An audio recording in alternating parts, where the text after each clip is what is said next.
नमस्कार, वंदे मातरम। मैं बलदेव राजपूत, दुर्ग छत्तीसगढ़ से। आज हम लोग बात करेंगे फर्स्ट सेमेस्टर के स्कीम ऑफ एग्जामिनेशन या पासिंग मार्क्स कॉन्सेप्ट के बारे में। दुर्ग यूनिवर्सिटी में जो बीएससी का कॉन्सेप्ट होता है स्कीम ऑफ एग्जामिनेशन का, लगभग वही बीए और बीकॉम का भी होता है। तो फर्स्ट सेमेस्टर जो बीएससी का पासिंग मार्क्स कॉन्सेप्ट है उसको इस वीडियो में हम कवर करेंगे। साथ ही आप एक चीज याद रखें कि जो कॉन्सेप्ट बीएससी में लिया गया है लगभग वही कॉन्सेप्ट बीए और बीकॉम में भी लिया जाएगा। तो कहने के लिए तो ये वीडियो जो है वो बीएससी फर्स्ट सेमेस्टर वाले बच्चों के लिए है, लेकिन अगर आप इस वीडियो को ध्यान से देखेंगे तो आपको बीए और बीकॉम के भी जितने भी जो पासिंग मार्क्स से रिलेटेड जो डाउट हैं वो क्लियर हो जाएंगे। तो चलिए शुरू करते हैं।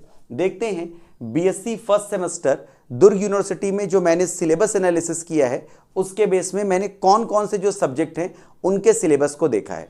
तो सबसे पहले मैंने देखा है इंग्लिश का सिलेबस, फिर देखा फिजिक्स का, उसके बाद मैथ्स का, उसके बाद केमिस्ट्री का, फिर हमने देखा जूलॉजी का और फिर देखा बॉटनी का।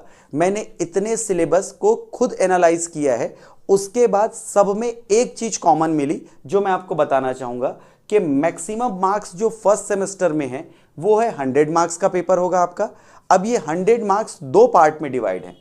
पहले पार्ट को बोला जाता है सीआईए। सीआईए का फुल फॉर्म होता है कंटिन्यूअस इंटरनल असाइनमेंट, मतलब कंटिन्यू फॉर्म में आपका इंटरनल असाइनमेंट्स लिए जाएंगे बाय कोर्स टीचर। जो भी आपके सब्जेक्ट टीचर हैं वो इसे कंडक्ट करेंगे और आपके टीचर्स के हाथ में 30 मार्क्स होंगे। मतलब 100 नंबर में से जो 30 नंबर हैं उसे इंटरनल असाइनमेंट्स के द्वारा या इंटरनल टेस्ट के द्वारा फुलफिल किया जाएगा। अब इस कंटिन्यूअस इंटरनल असाइनमेंट के अंतर्गत क्या क्या आएंगे? तो पहला आपका इंटरनल टेस्ट लिया जाएगा। इंटरनल टेस्ट का मतलब है आपके यूनिट टेस्ट भी होंगे और आपका कंप्लीट जो एक पेपर है उसका भी टेस्ट होगा। दूसरा असाइनमेंट किया जा सकता है, मतलब असाइनमेंट आपको दिया जा सकता है।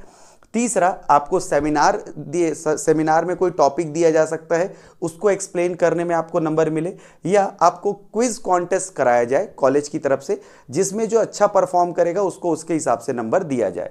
तो ध्यान दीजिएगा, सीआईए मतलब कंटिन्यूअस इंटरनल असाइनमेंट टीचर्स के हाथ में है, जो आपके सब्जेक्ट टीचर हैं उनके हाथ में। और ये इंटरनल टेस्ट के माध्यम से या असाइनमेंट के माध्यम से या सेमिनार के माध्यम से या क्विज के माध्यम से या इनमें से किसी एक या दो को वो सेलेक्ट करके आपको जो 30 नंबर है उसमें मैक्सिमम नंबर जो है टीचर्स के द्वारा आपको मिलेंगे।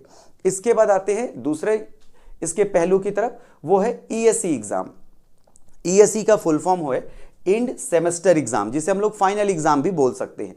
इसके अंतर्गत आएंगे 17 मार्क्स, मतलब 100 मार्क्स को दो पार्ट में डिवाइड किया गया।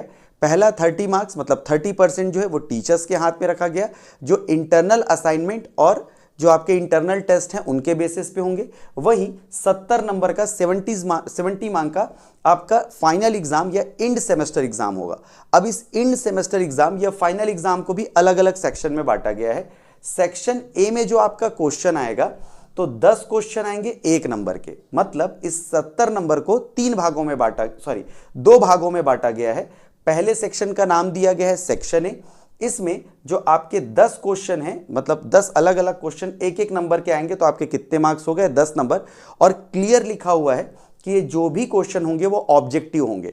ऑब्जेक्टिव का मतलब आपको एक क्वेश्चन दे दिया रहेगा, उसके नीचे 4 ऑप्शन रहेंगे, उन चारों में से किसी एक को आपको पिक करना रहेगा। तो आपको 4 यूनिट का जो आपका पेपर होगा, टोटल याद रखिएगा 70 मार्क्स को 4 यूनिट्स में डिवाइड किया गया है। अब ये जो 4 यूनिट्स है उसमें जो आपके टोटल मार्क्स हैं वो 17 है, मतलब 70 है। 70 में जो 10 नंबर है वो ऑब्जेक्टिव आएंगे। वही जो दूसरा है 5 नंबर के 4 क्वेश्चन आएंगे। तो इस तरह ये 20 मार्क्स के हो जाते हैं। यहां पर जो प्रोस्पेक्टस में लिखा हुआ है वो लिखा हुआ है शॉर्ट आंसर टाइप, मतलब ऐसे क्वेश्चन जिनके आंसर बहुत ज्यादा बड़े नहीं होते, उन्हें 5-5 नंबर के 4 क्वेश्चन दिए जाएंगे, मतलब हर यूनिट से कम 1 क्वेश्चन दिया जाएगा। वहीं अगर सेक्शन बी की मैं बात करूं तो इसमें सिर्फ 4 क्वेश्चन आएंगे, मतलब हर यूनिट से 1 क्वेश्चन आएगा और हर क्वेश्चन जो है वो 10 नंबर का रहेगा। इसमें क्लियर लिखा हुआ है कि ईच यूनिट 1 आउट ऑफ 2, मतलब ये जो 10 नंबर वाले जो 4 क्वेश्चन आएंगे 4 अलग अलग यूनिट से आएंगे और हर यूनिट से 2 क्वेश्चन आएगा। 2 में से आपको 1 बनाना होगा जिसमें आपको 10 मार्क्स मिलेंगे। मतलब अगर आपका 4 यूनिट का पेपर है तो आपको हर यूनिट से कितने क्वेश्चन आएंगे? 2 क्वेश्चन, जिसमें से आपको एक बनाना होगा। मुझे ऐसा लगता है कि जो ये 5 नंबर वाले जो क्वेश्चन है, जो 4 क्वेश्चन आएंगे, इसमें भी ये 1 आउट ऑफ 2 का ऑप्शन दे। मतलब 10 नंबर का आपका हर यूनिट से एक 10 नंबर का, एक 5 नंबर का और या 2 या 3 नंबर का आपका ऑब्जेक्टिव दिए जाने की पॉसिबिलिटी है। ऑब्जेक्टिव जो है वो क्लियर है कि कहाँ से पूछेगा, वो ज़्यादा प्रेडिक्ट कर पाना मुश्किल होता है। लेकिन ये जो 40 नंबर का जो पेपर है और यहाँ पर जो आपके 5 नंबर के जो क्वेश्चन है, मतलब 4 क्वेश्चन आपके सेक्शन बी के और 5 क्वेश्चन आपके जो क्वेश्चन शॉर्ट टाइप क्वेश्चन है, उनमें मेरे को ऐसा लगता है कि जिस तरह इसमें 1 आउट ऑफ 2 दिया है, उसी प्रकार हो सकता है कि इसमें भी 1 out of 2 they. Her unit से एक चीज याद रखिएगा, 5-5 नंबर वाले एक एक क्वेश्चन आएंगे। अगर आप 4 यूनिट प्रिपेयर करते हैं तो आपको 4 से मल्टीप्लाई कर दीजिएगा। हर क्वेश्चन 5 नंबर का तो 20 मार्क्स का, वहीं हर क्वेश्चन 10 नंबर का तो ये 40 मार्क्स का। और अब आपको क्या करना है, पासिंग क्या होंगे आपके मार्क्स, उसे देखते हैं। तो जो मिनिमम पासिंग मार्क्स रखा गया है वो रखा गया है 40%, मतलब 100 में 40 मार्क्स। ये आपको 40 मार्क्स कैसे लाने हैं? CIA मतलब continuous internal assignment plus end semester exam, इन दोनों को मिला के पास होने के लिए सिर्फ आपको कितना चाहिए? 40%, मतलब 40 मार्क्स चाहिए।